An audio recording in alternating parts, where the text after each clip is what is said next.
દેવહાટ ગામે ભાંગોરિયા હાટમાં લોકસભાના ભાજપના ઉમેદવાર જશુ રાઠવા અને ધારાસભ્ય રાજેન્દ્રસિંહ રાઠવાએ હાજરી આપી હતી। બાહુલ્ય આદિવાસી વસ્તી ધરાવતા છોટાઉદેપુર જિલ્લામાં દિવાળી કરતાં પણ વધારે મહત્વ હોળીનું છે। હોળીનો પર્વ ખૂબ જ ધામધૂમપૂર્વક આદિવાસી સમાજ ઉજવે છે।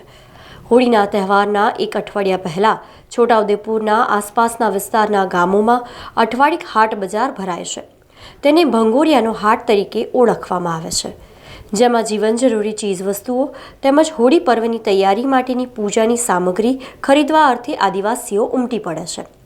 જેમાં આદિવાસી પરંપરા પ્રમાણે રામઢોલ, ત્રાંસા અને પીહા લઈ આદિવાસી સંસ્કૃતિમાં નાચગાન પણ કરવામાં આવે છે।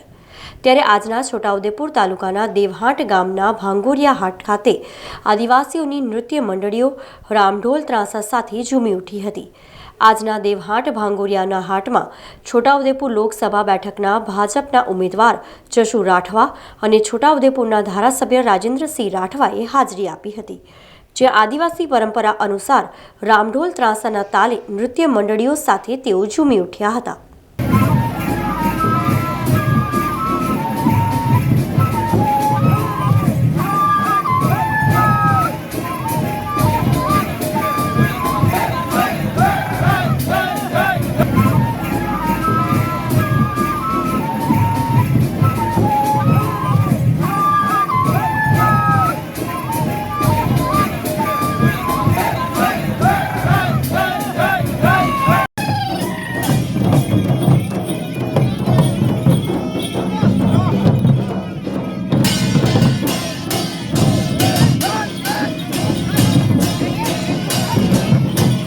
સમાચારોના સતત અપડેટ માટે TNN ન્યૂઝને YouTube પર સબસ્ક્રાઇબ કરી બેલ આઇકોન પ્રેસ કરો અને અમારી સાથે જોડાયેલા રહો Facebook, Instagram અને Twitter ઉપર।